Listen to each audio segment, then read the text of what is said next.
Film critic और acting के बाद केआरके जो है अब वो राजनीति में आना चाहते हैं। उन्होंने इसे लेकर एक ट्वीट भी कर दिया है। उनका कहना है कि देश में अगर सुरक्षित रहना है तो आपको राजनीति में आना ही होगा, क्योंकि सिर्फ नेता ही इस देश में सुरक्षित है, अभिनेता सुरक्षित नहीं है। अब ये पोस्ट सिर्फ मजाक में लिखी गई है केआरके की तरफ से, या वो वाकई में राजनीति में आना चाहते हैं, ये तो आने वाला भविष्य तय करेगा।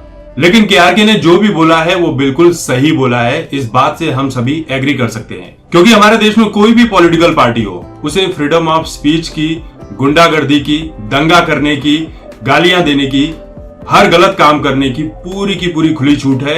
इनके ऊपर कभी कोई केस नहीं होता है, और होता है तो इन्हें कोर्ट में जाने की जरूरत नहीं पड़ती, सब कुछ मामला बाहर ही सुलझ जाता है। जब बॉलीवुड के सेलिब्रिटीज के ऊपर बड़े बड़े केस एफआईआर हो जाते हैं, वो बच जाते हैं, तो ये तो फिर भी देश के करता धरता लोग हैं, देश के नेता हैं, इन्हें कोई टच तक कैसे कर सकता है। वो किसी को गोली मार सकते हैं, दंगे करवा सकते हैं, किसी को गालियां दे सकते हैं, किसी की जमीन हड़प सकते हैं, कोई गलत का काम कर सकते हैं, किसी को रास्ते से हटा सकते हैं, मतलब दुनिया भर के जितने भी गलत काम है सब कर सकते हैं, और इन्हें इसकी पूरी खुली छूट है। सीधे शब्दों में कहें तो असली पावर इन नेताओं के पास ही है। कई नेता अच्छे भी होते हैं जो ईमानदारी से अपना काम करते हैं, और आप उन्हें सुपर हीरो कह सकते हैं। लेकिन बहुत से नेता ऐसे हैं जो सुपर विलेन है, थैनोस है, जो एक्चुअल में देश को खत्म करना चाहते हैं। इन सुपर विलेन्स के पास सुपर पावर भी होती है कि किसी के साथ भी कुछ भी कर सकते हैं।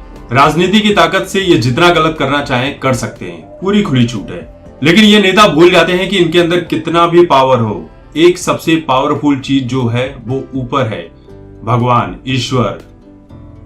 उससे पावरफुल कोई नहीं है। वो जब अपना फैसला करता है तो इन सब की पावर धरी की धरी रह जाती है। वो सिर्फ एक ही बटन दबाता है, फिर इन नेताओं को हार्ट अटैक, दौरे पड़ते हैं, बहुत सारी चीजें होने लगती हैं, एक्सीडेंट हो जाते हैं, कुछ भी हो जाता है।